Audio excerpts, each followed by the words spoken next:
Hi there, welcome to Futurelooks. I'm Eric. We're going to take a look at GIGABYTE's G1 Assassin 2. This is from their G1.Killer series. It sports all of the things a premium gamer is looking for.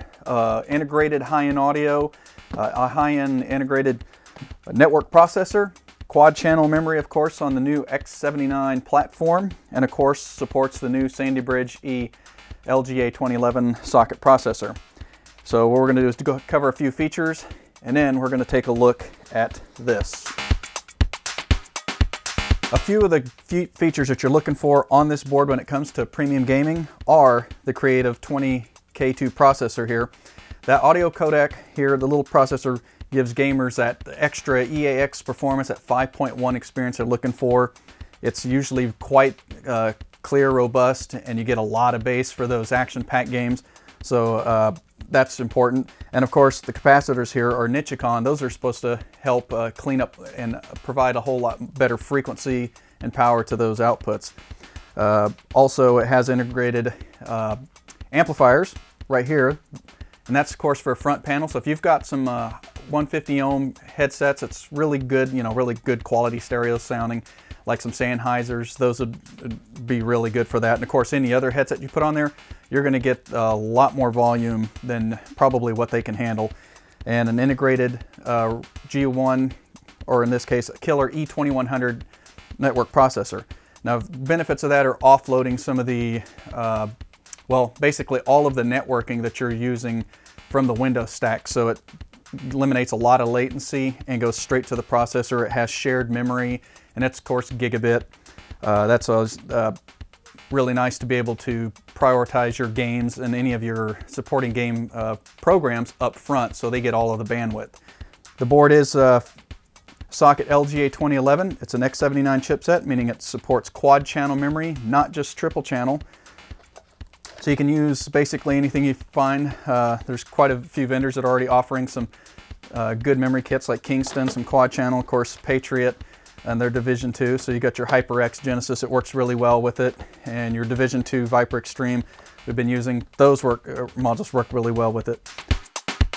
Now the Assassin has that special G1.Killer theme, kind of reminiscent of the X58 that was originally launched for the 1366 socket.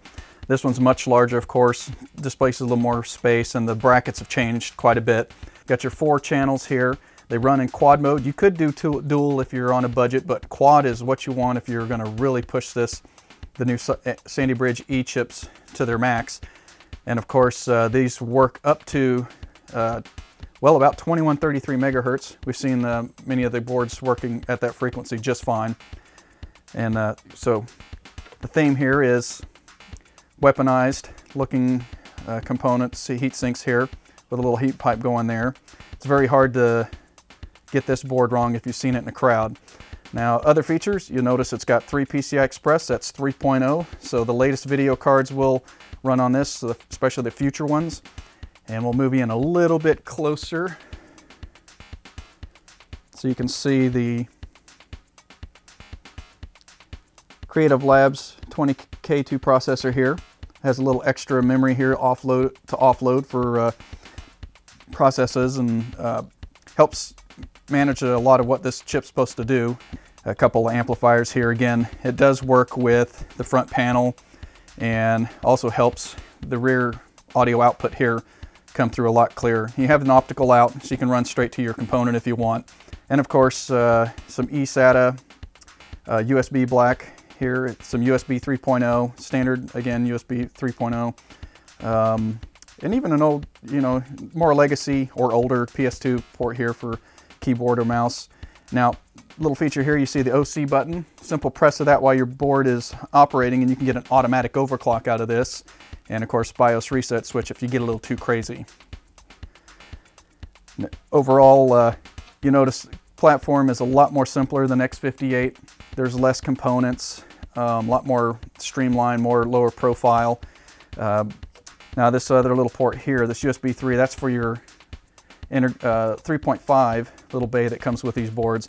You can plug them in the front of your cases and get a little more USB 3.0 expansion. So here we've got chipset, SATA ports, blacker the SATA 2. You've got SATA 3, that's all part of the chipset, X79 chipset. And then of course you got after a little third-party controller here. Now, well, you know, people give J Micron or Marvell some flack for not being the fastest. We do find that these ports are quite stable, especially if you have a SATA 3 SSD that's still kind of having issues. If you're plugged on one of these ports, you always can give this one a try, and I think you'll still be surprised at the performance out of it.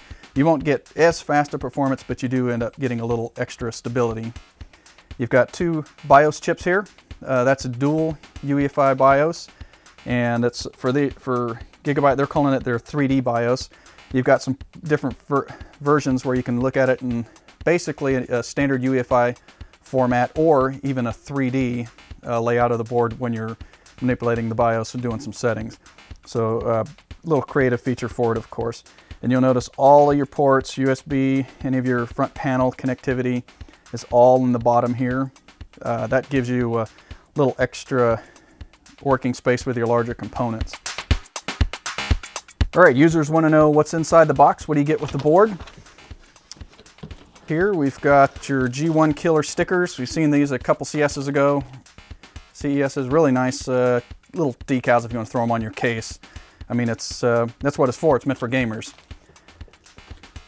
You got a poster here advertising the board and its features, and a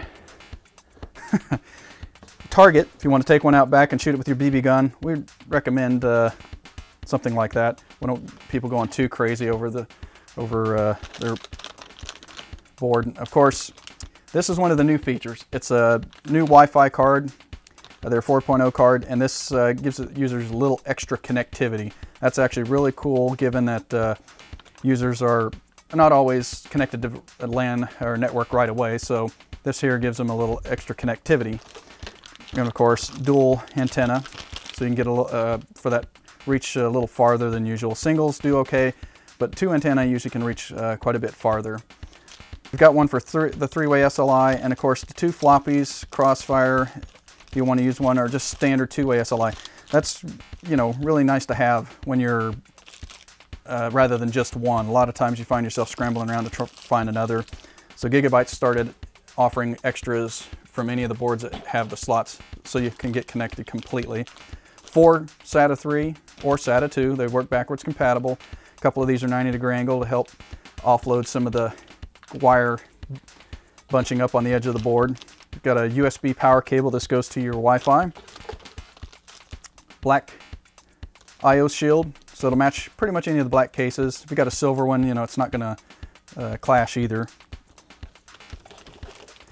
Now here's that 3.5 front bay we were talking about. USB 3.0 has that proprietary plug that fits right on the board, so you don't have to worry about making any running any odd wires out the back of the case to make it compatible. So if your case doesn't has a wire that goes out the back and it's USB 3, you can just tuck that one on the inside, not even use your case. Use this one instead, and it'll keep things nice and neat. Got a G1.Killer Assassin user manual here. The illustrations are pretty nicely done. We haven't seen them change a whole lot, but you can still set up your BIOS, get it configured. It'll even help you walk through the process of installing the drivers, your Wi-Fi card. Got another user manual here to help along with that as well, and then your multi-language installation guide. You know, because not everybody here in the States, you know, they speak English. And then a few case badges floating around. So overall, good bundle for a gaming board. All right, you've seen what was in the box, all your accessories, and you've seen the board. Now the number one question everybody has on their mind is price. Originally the board was slated to run $440, $430 cost-wise, but it's now down to $399 depending on the retailers. Overall, that's not a bad price considering you've got the integrated higher-end audio and networking.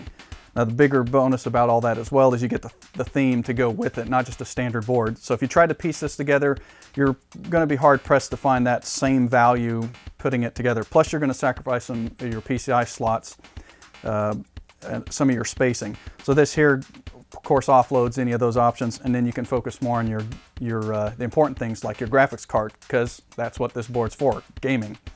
So overall, really good value. We think this one's going to do even better than, believe it or not, the original Assassin, just because of the performance, the extra channels, the quad channel. And of course, we're interested in seeing this work on our test bench. So we're going to throw this together now and give it a rundown. So stay tuned for future looks. Look for the article on it, our review. We'll show you everything there is about it. And we'd like to thank you for stopping by. We'll see you again soon.